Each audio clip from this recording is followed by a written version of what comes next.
بسم اللہ الرحمن الرحیم، السلام علیکم۔ کیپٹل ٹاک میں خوش آمدید۔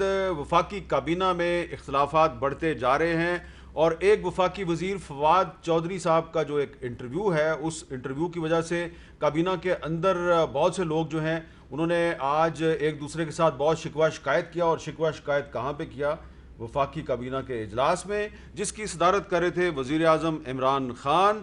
اور وہاں پر اطلاعات یہ ہیں کہ فواد چودھری صاحب جو ہیں ان کو کہا گیا کہ آپ بے وقت باتیں کرتے ہیں، اور اسد عمر صاحب نے کچھ وہاں پر سخت باتیں بھی کیں، اور بھی وہاں پہ باتیں ہوئی ہیں۔ کیا باتیں ہوئی ہیں وہ آج ہم آپ کو نہیں بتائیں گے۔ کون بتائے گا آپ کو؟ آپ کو بتائیں گے تحریک انصاف سے تعلق رکھنے والے کچھ ارکان پارلیمنٹ۔ اور آج ہم نے اپنے پروگرام میں تحریک انصاف کے کچھ ایسے ارکان پارلیمنٹ کو دعوت دی ہے جو آپ کو بہت اندر کی بات بتائیں گے۔ اور جو فواد چودھری صاحب نے کہا وہ تو کچھ نہیں ہے، لیکن آج ہمارے تحریک انصاف سے تعلق رکھنے والے ارکان پارلیمنٹ جو کچھ آپ کو بتائیں گے وہ فواد چودھری صاحب سے گفتگو کی بہت آگے کی بات ہے۔ لہٰذا آج آپ ذرا اپنا دل و جگر تھام لیں، اور میں تعارف کرواتا ہوں۔ آج ہمارے ساتھ موجود ہیں راجہ ریاض صاحب، کسی تعارف کے محتاج نہیں، فیصل آباد سے قومی اسمبلی کے رکن ہیں، اور جناب خواجہ شیراز محمود صاحب بہت پرانے پارلیمنٹیرین ہیں، پاکستان تحریک انصاف کے ٹکٹ پر 2018 کے الیکشن میں منتخب ہوئے، ابھی کسی تعارف کے محتاج نہیں ہیں۔ راجہ ریاض صاحب، پرسوں آپ قومی اسمبلی کے اجلاس میں کچھ بولنا چاہ رہے تھے لیکن آپ کو بولنے نہیں دیا گیا، آپ کیا کہنا چاہ رہے تھے؟ جی امن صاحب شکریہ۔ بات یہ ہے جی کہ آپ کے سامنے ہے کہ ملک میں اس وقت پٹرول لوگوں کو نہیں مل رہا، اور پورے پاکستان میں پٹرول ہونے کے باوجود، سستا ہونے کے باوجود شدید قلت ہے، اور اس کے ذمہ دار جو لوگ ہیں، جو منتخب لوگ نہیں لگائے ہوئے خان صاحب، وہ اس کے ذمہ دار ہیں، لیکن ان سے کوئی پوچھ ہی نہیں رہا۔ میں یہی سوال اسپیکر صاحب سے پوچھنا چاہتا تھا۔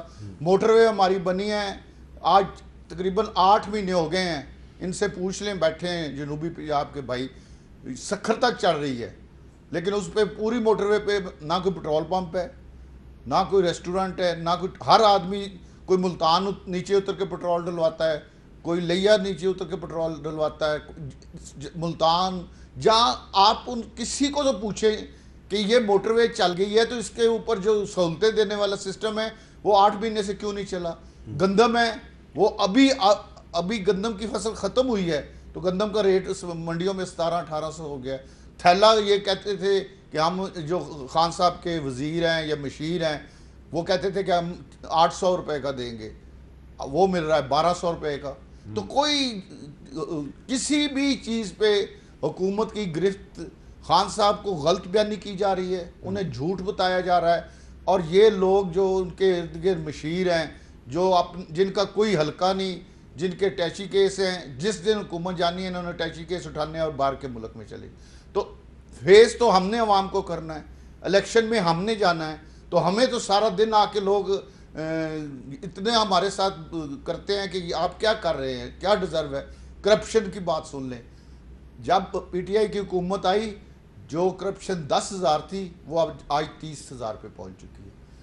اور اس سے بڑی بات جو میں کرنا چاہتا تھا کہ جب سے پاکستان بنا ہے آج تک بیوروکریسی اتنی سٹرونگ نہیں ہوئی جتنی آج ہے۔ اور خان صاحب کو میں نے یہ خود بھی ریکویسٹ کی تھی کہ یہ آپ مہربانی کریں، توازن پیدا کریں سیاسی لوگوں میں اور بیوروکریسی میں، لیکن تمام معاملات کو ہینڈل کر لیا ہے یا ان کی سپرمیسی ہو گئی ہے بیوروکریسی۔ تو جو فواد چودھری صاحب نے بات کہی ہے وہ درست کہی ہے؟ 100% انہوں نے بات درست کی ہے، لیکن ایک چیز سے مجھے اختلاف ہے کہ انہوں نے جہانگیر ترین صاحب کا کہا ہے۔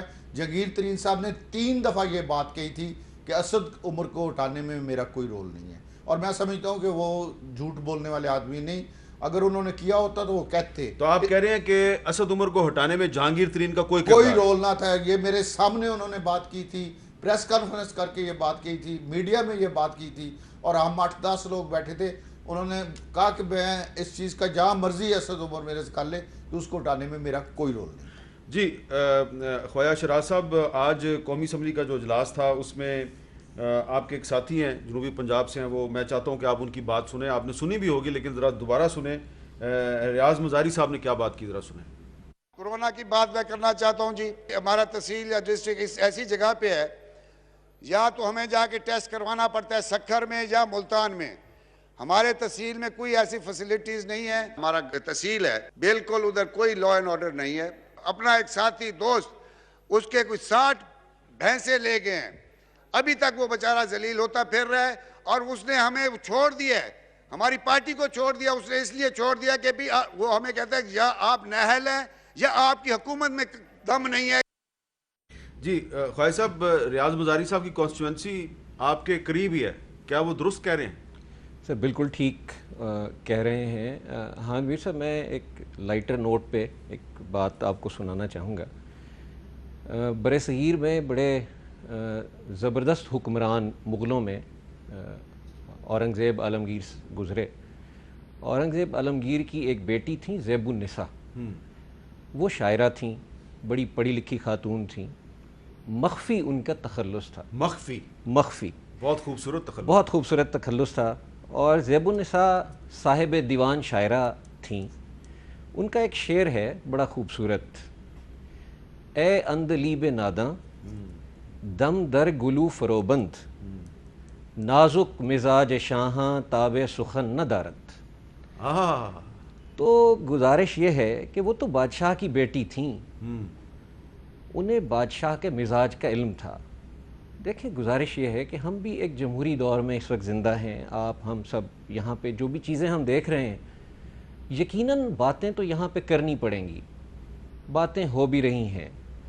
جنوبی پنجاب صوبہ محاذ کے جو سربراہ تھے میر بلخشہر مزاری صاحب, ان کا پورے جنوبی پنجاب میں بہت احترام کا رشتہ ہے. ہمارے بھی وہ بزرگ ہیں, ریاض مزاری صاحب ان کے صاحبزادے ہیں. اگر ریاض مزاری صاحب کی یہ فیلنگز ہیں اور انہیں بیان کی ہیں تو میرا خیال میں انہوں نے ٹھیک کیا ہے. اور مجھے یاد ہے کہ انہوں نے منافقت نہیں کی, انہوں نے اپنی فیلنگز بیان کی, اپنی حکومت کو کہا کہ دیکھیں آپ اپنی جو صفیں ہیں ان کو سیدھا کریں, درست کریں, چیزیں جو ہیں وہ خرابی کی طرف جا رہی ہیں. اگر ہم یہاں پہ نشاندہی کرتے ہیں تو یقین جانیں کہ ہم پوائنٹ سکورنگ نہیں کر رہے, ہم اپنی حکومت کو حقائق بتا رہے ہیں. اگر حکومت میں بیٹھے ہوئے ہمارے وہ ساتھی جو ٹیکنوکریٹس ہیں, جو ان الیکٹڈ ہیں, جنہوں نے لوگوں کو جا کے جواب نہیں دینا, ہم نے لوگوں کو جواب دینا ہے. لوگ ہمارا گریبان پکڑتے ہیں, ہم عوامی پولیٹکس کرتے ہیں. یہاں تک میرا کوئی ریفرنس نہیں ہے سوائے اس کے کہ میں جوتی گھسا کے اپنے لوگوں سے ووٹ مانگ کے آتا ہوں. اگر لوگوں کے مسائل میں یہاں پہ اجاگر نہیں کر سکتا, سر میڈیا کا دور ہے, سوشل میڈیا کا دور ہے, آپ کی زبان سے نکلا ہوا ایک ایک لفظ لوگوں کو یاد رہتا ہے, لوگ اس کی مثال دیتے ہیں, لوگ کوٹ کرتے ہیں. اگر آپ ان کی نمائندگی نہیں کر سکتے اور خرابی نظر آ رہی ہے تو آپ مجھے بتائیں کیا کریں گے؟ آپ کے سامنے ہے. میں حامد بھائی عرض کروں کہ ابھی ویری ریسنٹلی پچھلے ہفتے بھی لودھرا میں پولیس تشدد سے ایک بندے کی ہلاکت ہو گئی. آپ مجھے بتائیں تھانوں میں آج بھی کیا ہوتا ہے؟ اسی طرح لوگ مارے جاتے ہیں, اسی طرح لوگوں پہ تشدد ہوتا ہے. لوگ اپنی سچائی ثابت کرنے کے لیے بدترین تشدد کے مراحل سے گزرتے ہیں, اپنی جانوں سے جاتے ہیں. بچوں کے سامنے ان کے والدین کو مار دیا جاتا ہے. ہوتا کیا ہے یہاں پہ؟ آپ کسی چیز کو بھی سیریس نہیں لے رہے. لوگ تو دیکھ رہے ہیں جناب. آپ یقین جانیں ہمارا رومانس ہے پی ٹی آئی, اور ہمارا رومانس, لوگوں کا رومانس, ینگسٹرز کا رومانس, اگر ہمارے سامنے ہی وہ ختم ہو رہا ہو تو یقیناً تکلیف ہوگی ہمیں. لیکن تو پرائم منسٹر کو ظاہر ہے ہم نے ہی کہنا ہے. میں تو ایک تو ظاہر ہے یہ میں کہنا چاہوں گا کہ پرائم منسٹر نے بہت اچھا ایک دفعہ انہوں نے اعلان کیا کہ جی میں پارلیمنٹ کی کارروائی میں خود آؤں گا. برطانوی پارلیمنٹ کی مثال دیتے ہوئے انہوں نے فرمایا کہ جس طرح وہاں پہ کویسچن آر میں پرائم منسٹر رسپونڈ کرتے ہیں کویسچن آر کو, میں کروں گا. سر یہ ہمارے لیے بڑی خوبصورت یادیں ہیں. ہم کہتے ہیں کہ پرائم منسٹر اپنی ان تمام چیزوں کو ریوائیو کریں, لوگوں کا اعتماد بحال ہوگا. آپ کو شکوہ ہے کہ پرائم منسٹر قومی اسمبلی کی کارروائی میں کیوں نہیں آتے؟ ہمیں شکوہ ہے اور ہم پرائم منسٹر سے ریکویسٹ کرتے رہے ہیں. میں اب بھی کہوں گا کہ اگر پرائم منسٹر پارلیمنٹ میں, دیکھیں سر پولیٹیشین کی سٹرنتھ کہاں پہ ہے آپ مجھے بتائیں. پارلیمنٹ کے اندر ہے. اگر ہمارے وزیر اعظم پارلیمنٹ میں بیٹھے ہوں تو ہمارا سینہ چوڑا ہو جائے گا. ہم بڑے خوبصورت انداز کے ساتھ اپنی شکوہ شکایت, اپنی باتیں, اور پھر ہم وہاں پہ کھڑے ہوئے, اگر میں نے نمبر بھی ٹانگنے ہیں تو اپنے وزیر اعظم کے سامنے ٹانگوں گا کھڑے ہو کے. وگرنہ تو سر ہاؤس میں یہ سچویشن ہے کہ دونوں طرف کی لیڈرشپ غائب ہے. بڑے افسوس کے ساتھ کہنا پڑتا ہے حامد میر صاحب کہ اپوزیشن کی صفوں میں بھی ان کی لیڈرشپ نظر نہیں آتی. ہمارے پرائم منسٹر ہاؤس میں نہیں ہوتے. آپ مجھے بتائیں ہم شکوہ کریں تو کس سے کریں؟ کوئی وزیر نہیں تھا آج پورے دن میں، کوئی وزیر. دیکھیں ایک اور روایت، آپ کی پارلیمانی پارٹی کا اجلاس نہیں ہوتا؟ سر میں ایک اور روایت آپ کو، پارلیمانی پارٹی کا اجلاس بہت کم ہوتا ہے. پچھلے اس سیشن کے اوپر تو پارلیمانی پارٹی کا اجلاس جو ہے شاہ محمود صاحب نے چیئر کیا. دیکھیں گزارش یہ ہے کہ شاہ محمود صاحب کے ساتھ وہ گلا شکوہ تو نہیں ہو سکتا جو وزیر اعظم کے ساتھ ہو سکتا ہے. اور ہمارے وزیر اعظم میں ایک خصوصیت ہے، وہ بات سنتے ہیں، برداشت بھی کرتے ہیں. ایسی بات نہیں ہے کہ وہ برداشت نہیں کرتے ہماری بات، وہ سنتے نہیں ہیں.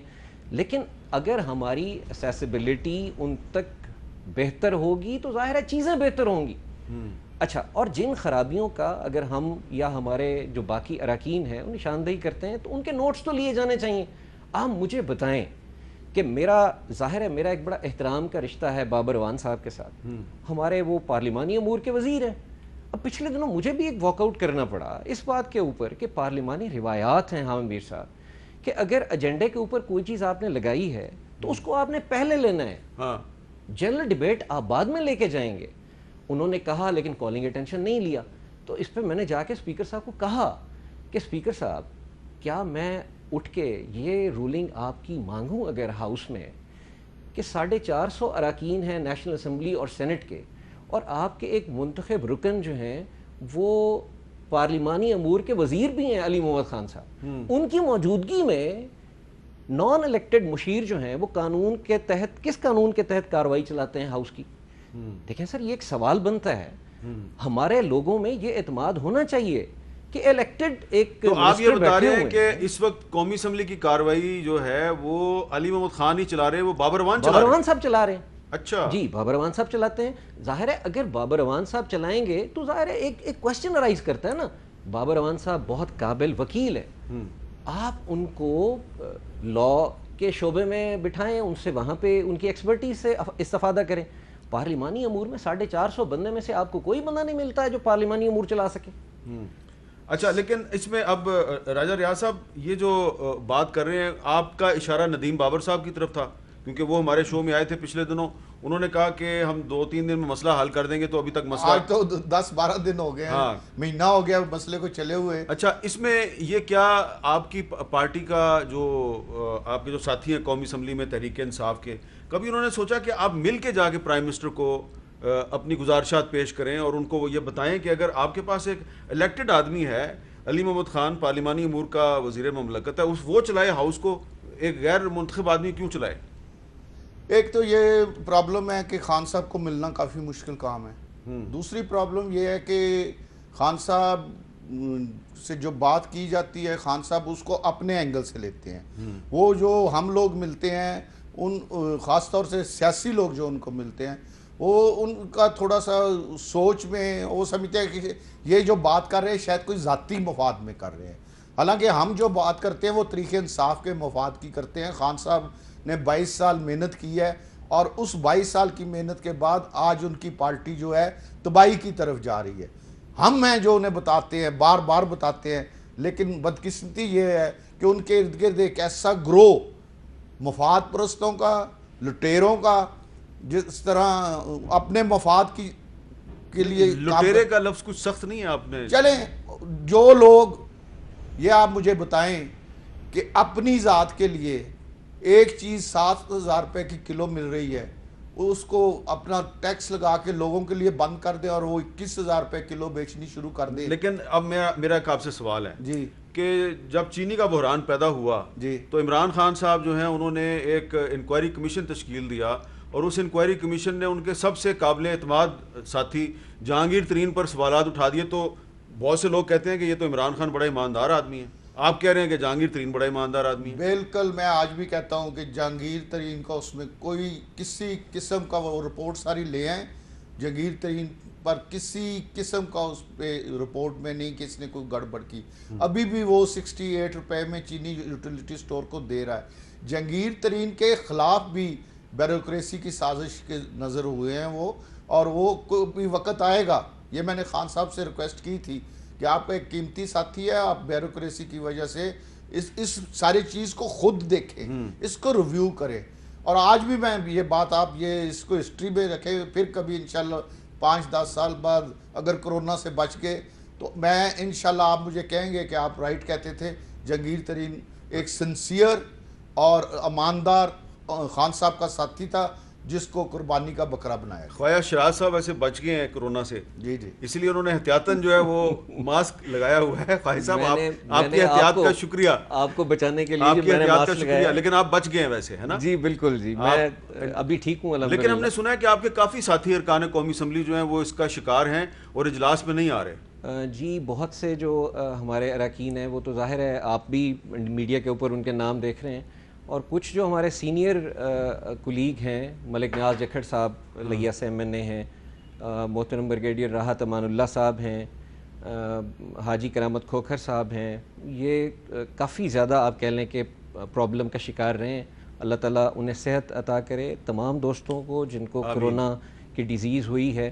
اور میں تو یہ سمجھتا ہوں سر کہ اس میں میرے خیال میں جتنی بھی احتیاط کر لیں آپ, تو یہ ایک ایسا ہے آپ کا چھپا ہوا دشمن کہ یہ آپ کو ڈھونڈ ہی لیتا ہے. اچھا, اور اللہ کے فضل و کرم سے ہی آپ اس سے بچ سکتے ہیں. اب یہ بتائیں کہ آپ کا تعلق جنوبی پنجاب سے ہے, جی, پنجاب کے چیف منسٹر کا تعلق بھی جنوبی پنجاب سے ہے, جی, لیکن آج قومی اسمبلی میں بھی اگر بولے ریاض مزاری صاحب تو ان کا تعلق بھی جنوبی پنجاب سے ہے, آپ کا تعلق بھی جنوبی پنجاب سے ہے, تو چیف منسٹر کو جنوبی پنجاب سے لانے کا فائدہ نہیں ہوا؟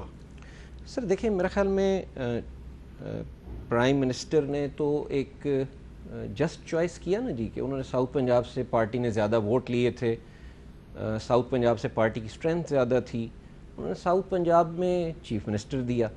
اب کہنے کو تو پرائم منسٹر یہ کہہ سکتے ہیں کہ میں نے اگر ایک ایریا کو, پنجاب کے اس ایریا کو جہاں سے بہت ہی بہتر میجورٹی پارٹی کو بھی ملی, اور اس میجورٹی کے ساتھ ساتھ ڈپریویشن کا بھی ایک ایلیمنٹ تھا. ہماری طرف ایک چیز ہمیشہ سے کہی جاتی تھی کہ وی آر ڈپرائیوڈ پیپل, ہمارے پاس انفراسٹرکچر کمزور ہے, حقوق نہیں ملے وغیرہ وغیرہ وغیرہ. تو میرے خیال میں اب تو ہم یہ نہیں کہہ سکتے ہیں, یہ گلہ نہیں بنتا اب ہمارا. اگر ہماری چیزیں بہتری کی طرف نہیں جاتی اور فیلیور سامنے آتا ہے تو اس میں ظاہر ہے پھر ہم سب کا قصور ہوگا, اس میں آپ کسی ایک آدمی کو بلیم نہیں کر سکتے. لیکن میں پھر وہی کہوں گا کہ چیزیں اگر بہتری کی طرف جائیں گی تو وہ بھی پرائم منسٹر صاحب کی توجہ سے جائیں گی. پرائم منسٹر صاحب انٹروین کریں گے تو چیزیں بہتری کی طرف جائیں گی. آپ یقین جانیں ہاں میر صاحب, آپ چاہتے ہیں کہ پنجاب کو مرکز سے چلایا جائے؟ سر دیکھیں پنجاب کو بے شک اگر مرکز سے چلانا پڑتا ہے, پرائم منسٹر اس میں بہتری لا سکتے ہیں تو ضرور چلا لیں. اچھا, ضرور چلا لیں, پرائم منسٹر فیصلے خود کر لیں. اگر چیف منسٹر کو پاورز دیتے ہیں, ان کو ایبسلوٹ اتھارٹی ملتی ہے کہ اپنے فیصلے خود کریں, تو دین رسپانسبلٹی ان پہ فکس کر کے بھی ایک دفعہ ساری صورتحال دیکھ لیں. مختلف تجربات سے ہم گزر رہے ہیں. دیکھیں سر ہمیں اور تو نہیں پتہ, اپنا ہم کہہ سکتے ہیں کہ پنجاب کے MNAs جو ہیں, جو یہاں پہ فیڈرل گورنمنٹ میں ہم بیٹھے ہوئے ہیں اسمبلی کے اندر, آپ یقین جانیں ہمیں ایسا لگتا ہے جیسے ہم بالکل آئسولیٹڈ ہیں. اچھا, ہمیں پارٹی جو ہے وہ اون بھی کرتی ہے یا نہیں کرتی, کیونکہ دیکھیں یہاں پہ کوئی ایک ایسی سینٹر آف اٹریکشن نہیں ہے ہمارے لیے کہ ہم سب اکٹھے ہو کے اپنی بات پہنچا سکیں, کیتھارسس کر سکیں. میں اس لیے پہلے بھی جو میں اظہار کر رہا تھا کہ پرائم منسٹر اپنی جماعت کو بھی خود سنبھالیں گے, ہمیں بھی وہ خود سنبھالیں گے. دیکھیں ہمارا PTI میں ان کی ذات کے علاوہ تو کوئی اور اٹریکشن نہیں ہے ایسی کہ ہم سب لوگ یہاں پہ اکٹھے ہوئے ہیں. پاکستان بھر کے لوگ اگر اپنے مسائل کے حل کے لیے PTI کا حصہ بنے, عمران خان صاحب کی کشتی کی سواری بنے, تو صرف اس اعتماد کے اوپر کہ خان صاحب ہمیں پار لگائیں گے نا جی, تو میرے خیال میں انہیں خود سنبھالنا چاہیے اس پورے ریوڑ کو جو اس وقت یہاں پہ اکٹھا ہوا ہے. اور پنجاب میں ہم نے میجورٹی لی ہے حامد بھائی, یہ میجورٹی آپ دیکھ لیں کہ میاں نواز شریف صاحب کی جو ایک بڑی لمبے عرصے تک ان کی ایک اننگ ہے پنجاب میں, پیپلز پارٹی مرکز میں حکومت بناتی رہی لیکن پنجاب حاصل نہیں کر سکی ہے. وہ بھٹو صاحب کی 70 سے 77 کے درمیان کی رجیم کے علاوہ پنجاب میں پیپلز پارٹی کی حکومت نہیں آئی, 50 سال گزر گئے. اگر اللہ نے PTI کو موقع دیا ہے تو ہمیں اس موقع سے فائدہ اٹھانا چاہیے. لوگوں نے ہمارے اوپر اعتماد کیا ہے تو ہمیں ڈیلیور کرنا چاہیے. یہ بتائیں کہ احمد صاحب ایک میں نے بات کرنی ہے, جی, میں نے آپ سے سوال پوچھنا ہے جی, کہ ہم منتخب نمائندے ہیں, کیا یہ بات درست ہے کہ ہماری تذلیل ہونی چاہیے؟ میں تو بالکل بھی نہیں کہوں گا. میں تو ہمیشہ سے جو منتخب ارکان قومی اسمبلی ہیں اور سینیٹرز ہیں, میں تو چاہتا ہوں اور ہمیشہ کہتا ہوں کہ ان کو ترجیح دی جانی چاہیے. اب میں آگے آپ کی بات کا جواب دوں. میں آپ کو ایمانداری سے کہہ رہا ہوں کہ ہماری تذلیل ہو رہی ہے. آپ کی تذلیل ہوتی ہے؟ تذلیل ہو رہی ہے. کون کرتا ہے؟ ہر جگہ ہو رہی ہے.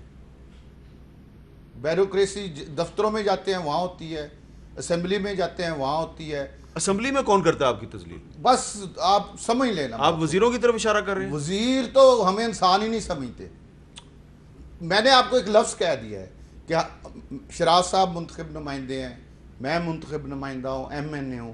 میں آپ کو ایمانداری کے ساتھ کہہ رہا ہوں کہ اس وقت ہماری تذلیل ہو رہی ہے اور ہمارا دل نہیں کرتا کہ ہم دفتروں میں جائیں, اسمبلی میں جائیں, لوگوں کو ملیں, کیونکہ نہ ہم لوگوں کا کوئی مسئلہ حل کر پا رہے ہیں, نہ ہم لوگوں کی جو انفرادی مسئلے ہیں حل کر پا رہے ہیں, نہ اجتماعی مسئلے حل کر رہے ہیں, نہ جو ان کے روزمرہ کے مشکلات ہیں وہ دور کر رہے ہیں, نہ انہیں سوئی گیس میں کوئی ریلیف دے رہے ہیں, نہ ہمیں بجلی میں کوئی ریلیف دے رہے ہیں. کرونا آیا ہے اس میں ہمیں جس طرح ہمیں ڈیلیور کرنا چاہیے تھا. میری عرض سن لے, اساس پروگرام چلا ہے, اس میں یہ پابندی تھی کہ ایم این اے نہیں جا سکتا اس جگہ. اچھا, تو اس سے بڑی کیا تذلیل ہو سکتی ہے؟ ایم پی اے نہیں جا سکتا وہاں پہ, اس سے بڑی بتائیں کیا؟ اچھی بات نہیں ہے ویسے کیوں کہ احساس پروگرام میں M N A M P A کی مداخلت نہیں ہونی چاہیے. نہ, میری بات سنیں, اگر میرے حلقے میں یہ اپنی مرضی کا دے رہے ہیں, جس وقت دے رہے ہیں, تو اگر میں ادھر چلا جاؤں گا تو کوئی جرم ہو جائے گا. میں نے کوئی وہاں سے وہ پیسے اٹھا کے لے آنے. اس معاملے میں خواہ صاحب آپ کا کیا خیال ہے کہ احساس پروگرام میں جب تھوڑا سا چیک تقسیم ہوتے ہیں تو وہ جانا چاہیے؟ نہیں سر, بالکل نہیں جانا چاہیے. میری ایک تو عرض یہ ہے کہ ایک میکنزم بنا, بہت اچھا میکنزم بن گیا. بی آئی ایس پی کا جو پروگرام چلا, جو سوشل سیکٹر کے اندر آپ نے لوگوں کو پیسے دینے کے لیے اور ان کی معاشی حالت کے پیش نظر انہیں سپورٹ کیا, یہ بہت اچھا پروگرام ہے. اچھا, یہ پروگرام پہلے بھی چل رہا تھا, یہ سائلنٹلی چل رہا تھا. لوگوں کو کارڈ ایشو ہوئے تھے اور وہ اپنی جو امداد ہے جو سرکار کی طرف سے انہیں ملتی تھی اسٹائپنڈ, وہ جا کے اپنے بینک سے وصول کر لیتے تھے. یہ طریقہ کار بالکل ٹھیک ہے, اس کو اسی طرح ہی ہونا چاہیے. بالکل ہمیں نہیں جانا چاہیے. ہم وہاں پہ جا کے اگر اپنے ہاتھ سے دے رہے ہیں, نہیں, رائے صاحب کہہ رہے ہیں کہ سرکاری دفاتر میں اور اسمبلی میں ہماری تذلیل ہوتی ہے. لیکن سر, رائے صاحب کا نقطہ نظر اپنا ہے, ان کے نقطہ نظر کا احترام ہے, وہ بالکل ٹھیک کہہ رہے ہیں. جہاں پہ بندہ ہرٹ ہوتا ہے وہ اظہار کرتا ہے. راج صاحب ہمارے سینئر رکن ہیں اور انہوں نے بہت بہتر ٹائم دیکھے ہیں. پنجاب میں وہ سینئر وزیر رہے ہیں, انہوں نے بڑا شاندار وقت گزارا ہے جی, اور مجھ سے تو سینئر ہیں. اچھا, میں ایک گزارش کروں جی, احساس پروگرام میں دیکھیں ڈسکریپنسیز ہر جگہ ہوتی ہیں, پرابلمز ہر جگہ آتے ہیں. حامد بھائی, اگر احساس پروگرام میں کوئی چیز ہم نشاندہی کرتے ہیں, سپوز میں آپ کو ایک مثال بتاؤں کہ میری کانسٹیچوئنسی میں ایک ضلع کونسل کے ممبر ہیں, ان کو احساس پروگرام میں 12,000 روپے ملے. ٹھیک ہے سر, دیکھیں یہ چیز غلط ہے. ضلع کونسل کے ممبر کو 12,000 روپے ملے. کئی مثالیں. اچھا, اب گزارش یہ نا کہ یہ چیز اگر آئی نا سامنے, تو کم از کم ایسا ہونا چاہیے کہ ہماری اتنی ایکسس ہو کہ یہ چیزیں ہم ہائی لائٹ کر سکیں. ٹھیک ہے, اگر ہم ہائی لائٹ کرتے ہیں کہ یار ممبر ضلع کونسل 12,000 روپے لے گیا, ایک موضع کا جو نمبردار ہے وہ 12,000 روپے لے گیا, یہ بھی آپ, میں آن ریکارڈ کہہ رہا ہوں, آن ریکارڈ کہہ رہا ہوں, فیکٹ بتا رہے ہیں, میں آن ریکارڈ کہہ رہا ہوں, ایک موضع کا نمبردار 12,000 لے گیا. اچھا, جب وہ لے گیا تو میں نے پھر یہ, جب میں وہاں پہ ایک تعزیت کے لیے گیا ان کے ہاں, تو یہ میری موجودگی میں یہ ڈسکشن ہونے لگی. تو میں نے کہا جی میری ایک خاتون ضلع کونسل کی ممبر تھیں, تو ان کے شوہر نامدار کے نام پہ پیسے آ گئے. وہ ہنسنے لگ گئے. انہوں نے وہیں پہ میرے بیٹھے ہوئے کہا کہ یہ ہمارے اس نوجوان کے جو نمبردار صاحب کے بیٹے تھے, انہوں نے کہا ان کے بھی پیسے آئے ہوئے ہیں. دیکھیں سر, گزارش یہ ہے کہ یہ دیکھیں غلطی ہو سکتی ہے, سسٹم میں کوئی پرابلم ہو سکتا ہے. ٹھیک ہے, یہ نشاندہی اگر ہم کریں تو اس پہ کارروائی ہونی چاہیے. بالکل ٹھیک ہے. یہاں پہ میں نے ایک وقفہ لینا جی, اور وقفے کے بعد ہماری گفتگو جاری رہے گی.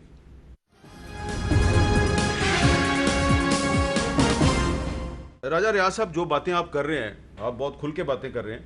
احساس پروگرام کے بارے میں بھی خواہ صاحب نے بتا دیا کہ اس میں کچھ غلط لوگوں کو بھی جا رہا ہے. تو یہ جو صورتحال ہے, وزراء حضرات جو ہیں جب وہ پریس کانفرنس کرتے ہیں تو وہ تو کہتے ہیں کہ پاکستان کے حالات بہتر ہو رہے ہیں, اور جو بھی اس وقت پاکستان کے مسائل کی ذمہ داری جو اپوزیشن پہ عائد ہوتی ہے, آپ کہہ رہے ہیں کہ یہ وزراء حضرات جو ہیں یہ آپ کے ساتھ اچھا سلوک نہیں کرتے, تو پھر اگلے الیکشن میں آپ کے ساتھ کیا ہوگا؟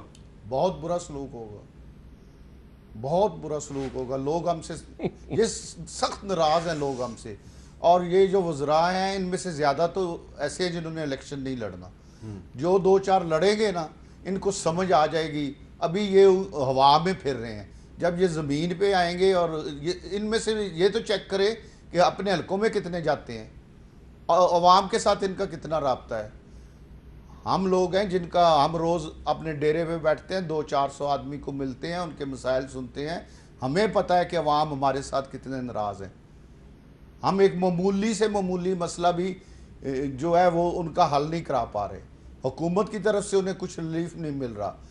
آپ یہ حقائق ہیں, حقائق ہم بہتری کے لیے بتا رہے ہیں, اس سے میرا کوئی ذاتی فائدہ ہی نہیں ہے. مجھے تو دکھ لگ رہا ہے کہ عمران خان کی اتنی بڑی پارٹی, اتنی جدوجہد اور اتنا عوام کا رسپانس تھا, اور اس کا آج حال یہ ہو رہا ہے کہ چند لوگوں نے اس کو اس دانے پہ لا دیا کہ آج ریاض مساری صاحب نے کہا نہیں کہ جو بچے ایک امید لے کے عمران خان, لیکن آپ ساری ذمہ داری جو ہے ان کے ارد گرد کے لوگوں پہ ڈال رہے ہیں, تو ان کو ارد گرد اکٹھا تو انہوں نے کیا نا. یہ تو پھر کپتان ہوتا ہے, آپ سمجھ گئے نا. تو خواجہ شیراز صاحب, تو کپتان کی جو ٹیم ہے اس میں اگر وہ تھوڑی سی تبدیلیاں کر لیں تو معاملات بہتر ہو سکتے سر ہیں. میرے خیال میں یقیناً عمران خان صاحب کو مجھ سے زیادہ احساس ہوگا. اگر میں کوئی بات کروں تو میرے خیال میں چھوٹی منہ بڑی بات, وہ ہمارے لیڈر بھی ہیں, ان کو بہتر چیزوں کا ادراک ہوگا. اور میں سمجھتا ہوں شاید اس وقت ایسی سچویشن ہے کہ پولیٹکس تو ہو نہیں رہی, ایک بہت بڑی وبا سے پورا ملک گزر رہا ہے. یہاں سے کچھ چیزیں بہتر ہوں گی تو امید ہے پولیٹیکل فرنٹ پہ بھی چیزوں کو وہ بہتری کی طرف لے کے جائیں گے. امید ہے انشاءاللہ بہتری ہوگی.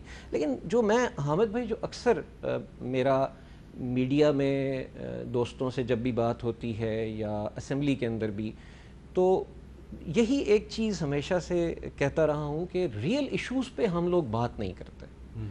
ریئل ایشوز پہ بات نہ کرنا بڑی زیادتی. کون سا ریئل ایشو ہے جس پہ بات ہونی چاہیے؟ سر دیکھیں, ہمارے ریئل ایشوز ہیں کہ آپ آج گندم کی پروکیورمنٹ ہوئی, گندم کیوں مہنگی ہو گئی ہے؟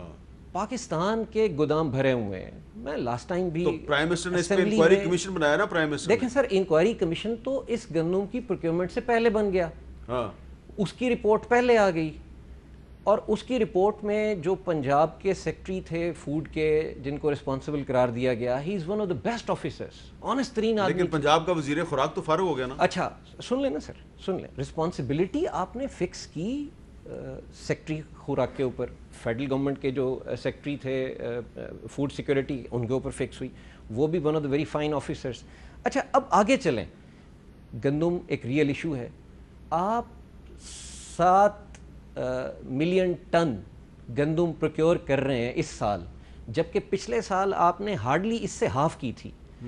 تب بھی آپ لوگ اگر 1 ملین ٹن امپورٹ کرنے جا رہے ہیں اس سال, جو پروگرام ہے گورنمنٹ کا, جس طرح سننے میں آیا, بٹ ناٹ شیور, اگر وہ یہ کرنے جا رہے ہیں تو ظاہر ہے ایک سوال تو اٹھتا ہے کہ اتنی بڑی پروکیورمنٹ کرنے کے بعد بھی ہم اتنا قیمتی زر مبادلہ کیوں ضائع کرنے جا رہے ہیں؟ اگر ہم کسان کو وقت کے اوپر اس کو اعتماد دیتے تو ہمیں تو پچھلے 10 سالوں میں تو ہم نے گندم نہیں منگوائی حامد بھائی, تو پھر اب اس گورنمنٹ کے ٹیگ پہ یہ چیز آئے گی نا کہ ہم نے 1 ملین ٹن گورنمنٹ ختم ہو رہا ہے. آپ ایک میرا آخری ہے, آپ کو پتا ہے کہ کورونا کی 19 قسمیں ہیں؟ یہ دیکھیں, وہ دیکھیں نا, وہ غیر منتخب نہیں ہے. اچھا میرے منتخب ہیں, وہ آپ کی منتخب بہن ہے. اس کو خان صاحب کو اس چیز کو سیریس لینا چاہیے. ہاں بھائی, میں ایک چیز کہنا چاہوں گا, میری بات سن لیں کہ اس طرح جو ہو رہا ہے, اس یا اگر ایک وزیر اعظم پاکستان کے بیٹھے ہوئے آؤٹ آف کنٹرول ہو جاتا ہے, کون آؤٹ آف کنٹرول ہوا؟ آج مجھے پتہ چلا ہے کہ کیبنٹ میں وہ جو کراچی کے ہیں, کیا نام ہے, فیصل واڈا صاحب, سنا وہ آؤٹ آف کنٹرول ہو گئے. اور یہ بھی سننے میں آیا کہ ان کو اٹھا کے دوسرے کمرے میں لے گئے, وہ اتنے جذباتی ہو گئے, اتنے غصے میں آ گئے. چلے اب آپ کا دعویٰ ہے. دیکھیں یہ چیزیں اس طرح نہیں ہونا چاہیے, اس طرح نہیں ہونا چاہیے. حکومت ہے. ہاں بھائی بالکل ٹھیک فرما رہے ہیں رائے صاحب. میں وہ ریئل ایشوز پہ کہہ رہا تھا کہ پورا پاکستان جو ہے ایک کاٹن کے اوپر روٹی کھا سکتا ہے سر. ہاں بالکل, ایک کاٹن کے اوپر. آپ کاٹن کو ٹھیک کر لیں, میرے خیال میں پورے ملک کو ٹھیک کر لیں گے. اچھا فوڈ سیکیورٹی والے بیچارے جب بھی ای سی سی میں لے کے گئے ہیں کاٹن کا کیس کہ جناب آپ سپورٹ پرائس مقرر کریں, تو وہاں پہ بیٹھے ہوئے ہمارے وزیر تجارت یا مشیر تجارت اٹھا کے باہر پھینک دیتے ہیں اس کو. سر ہم نے اتنا قصور کیا ہے, آپ 100 ارب سے 208 ارب کر دیتے ہیں احساس. مشیر تجارت ہے, وزیر تجارت نہیں ہے. بس یہی ہے مسئلہ, یہی مسئلہ. آپ بھی عبدالرزاق داؤد صاحب پہ آگے. سر دیکھیں میری گزارش سنیں سر, کاٹن کی سپورٹ پرائس آج مقرر کر دیں آپ. میں آپ کو دعوے سے کہہ رہا ہوں کہ یہ ملک کا کسان آپ کو اس انریسٹ سے نکال لے گا, اس معاشی بحران سے نکال لے گا. آپ کے جو ریئل ایشوز ہیں اس پہ کسی دن آپ کے ساتھ ایک اور پروگرام کریں گے. فی الحال میرے پاس وقت کم ہے. بہت بہت شکریہ خواجہ شیراز صاحب اور بہت بہت شکریہ راجہ ریاض صاحب. ایک بریک لیتے ہیں جی. بریک کے بعد ہم جو کرونا کے معاملے پہ گلوکار فاخر محمود صاحب نے ایک نیا گانا ریلیز کیا ہے, ان کے ساتھ اور اداکار فیصل قریشی صاحب کے ساتھ بات کریں گے. وقفے کے بعد دوبارہ ملتے ہیں.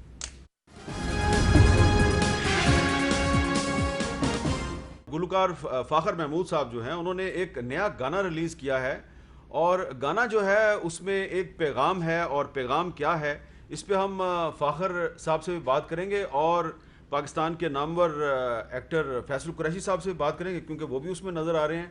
اور اس گانے میں آپ کو بہت سے لوگ نظر آ رہے ہیں. تو یہ ڈبل چن کے بارے میں گانا ہے, کیونکہ کرونا وائرس کی وجہ سے آپ لوگ اگر گھر پہ بیٹھے ہیں اور کرونا وائرس سے بچنے کی کوشش کر رہے ہیں تو اس کا مطلب یہ نہیں ہے کہ آپ گھر میں پیزا کھائیں, برگر کھائیں اور کھاتے ہی چلے جائیں اور اپنا وزن بڑھا لیں. تو کرونا وائرس سے مقابلے کے لیے وزن کو کنٹرول میں رکھنا بھی ضروری ہے, اور شاید یہی فاخر صاحب کا آئیڈیا ہے. لیکن یہ خیال ان کے دماغ میں کیسے آیا اس پہ فاخر صاحب سے بھی بات کریں گے, اور فیصل قریشی صاحب جو ہیں, فیصل قریشی صاحب بھی ہمارے ساتھ موجود ہیں. تو سب سے پہلے فاخر صاحب یہ بتائیے, آپ دونوں کو خوش آمدید کہتے ہیں ہم. سب سے پہلے یہ بتائیے کہ آپ کے ذہن میں یہ خیال کیسے آیا کہ یہ گانا بنانا چاہیے؟ السلام علیکم میر صاحب. السلام علیکم فیصل.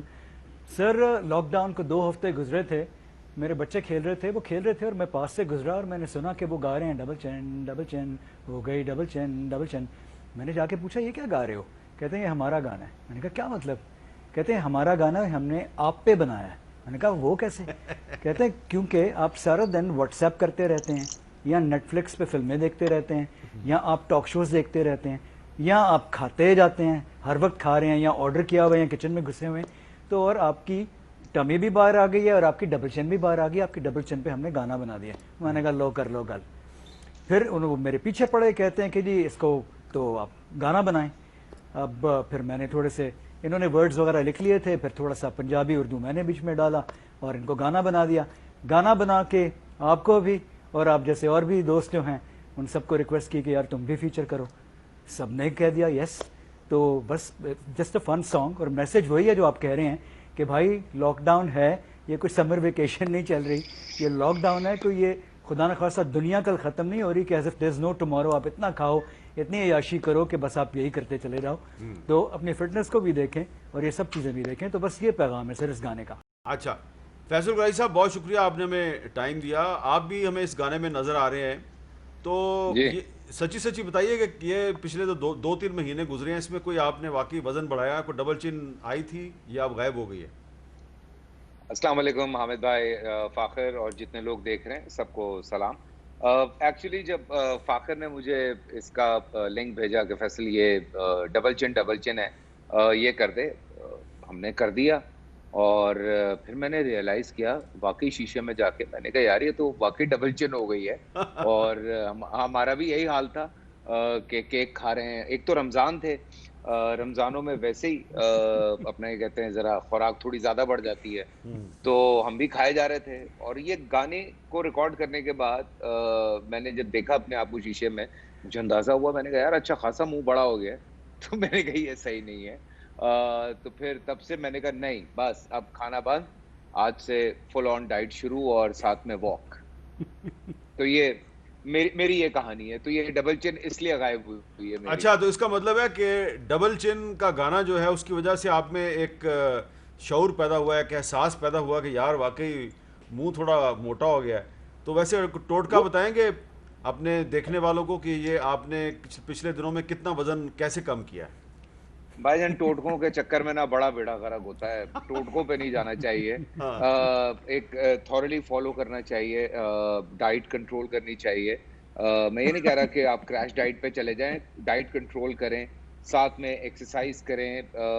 میں نارملی ویک میں 3 دن HIT کرتا ہوں. HIT is high intensity training, اور اس کے ساتھ میری یہاں پہ ایک ٹریڈ مل رکھی ہوئی ہے جس پہ میں کم سے کم 45 منٹ اور زیادہ سے زیادہ 1 گھنٹہ جو ہے واک اور رننگ کرتا ہوں. سو میں نے آلٹرنیٹیو ڈیز میں یہ بھی رکھا ہوا ہے, بیکاز ادروائز آپ کا ویٹ لوز نہیں ہوتا. So I lost almost 6 kgs in last 24 days. او 24 ڈیز میں 6 kg کم کیا, بڑی بات ہے. تو فاخر صاحب اب یہ بتائیے کہ یہ جو آپ کا گانا ہے, یہ گانا آپ نے کل رات کو ریلیز کیا ہے, تو آپ کو کیا فیڈ بیک آ رہا ہے, لوگ کیا کہہ رہے ہیں آپ کو؟ سر فیڈ بیک تو بہت زبردست آ رہا ہے, اور لوگ یہی کہہ رہے ہیں کہ واقعی یہ تو ان سب کی کہانی ہے. تو ہر کوئی کہہ رہا ہے کہ اس کی اپنی کہانی ہے, کیونکہ پاکستانی خوش خوراک بھی ہوتے ہیں, اور جب ویلے بیٹھے ہوں گے لاک ڈاؤن میں تو کھائیں گے, یہی کریں گے. اور اس لیے ہر کسی کو یہ اپنا گانا لگ رہا ہے. فیصل کی بات کو میں انڈورس کروں گا کہ ورک آؤٹ کے ساتھ ڈائٹ ضروری ہے, لیکن مجھے لگتا ہے کہ ورک آؤٹ سے زیادہ ضروری ڈائٹ ہے. اگر آپ نے اپنی کھانے پینے میں احتیاط نہیں کی تو آپ بے شک بھولو پہلوان جتنی ورزش کر لیں, کچھ نہیں ہوگا. اب میری طرح ہی رہیں گے. دیکھ لیں, میں نے تو گانے کے باوجود ڈبل چن اپنی دور نہیں کر سکا میں. اچھا ویسے حامد بھائی آپ مجھے بتائیں, آپ بھی تو اس گانے میں فیچر کر رہے ہیں, سو آپ کی کیا احساسات تھے جب فاخر نے آپ سے کہا کہ یہ ڈبل چن آپ بھی کریں؟ آپ نے مجھے پھنسا لیا ہے فیصل بھائی. اصل میں جب انہوں نے جب مجھے کہا کہ آپ کا بھی مجھے ایک دو شاٹ چاہیے, تو اس وقت تو میرا خیال ہے رمضان کا مہینہ چل رہا تھا, تو وزن کنٹرول میں تھا, میں نے بنا کے دے دیا, حالانکہ اس وقت تو نہیں تھی. لیکن پھر بعد میں جیسے رمضان ختم ہوا اور تھوڑا سا لاک ڈاؤن بھی نرم ہو گیا, تو اس کے بعد پھر مینگو کا سیزن شروع ہو گیا, آم آ گئے, تو پھر ظاہری بات ہے اس کو میں رزسٹ نہیں کر سکا. آم کی وجہ سے تھوڑا کام میرا خراب ہوا ہے, لیکن میں آپ کی ایڈوائس پہ عمل درآمد کروں گا. نہیں, یہ بالکل فاخر صحیح کہہ رہا ہے. It's 70% diet and 30% exercise. لیکن گانا بہت, لیکن ایک بات ہے ویسے, لیکن حامد بھائی تو 20 سال سے میں دیکھ رہا ہوں ویسے کے ویسے ہی ہیں ماشاءاللہ.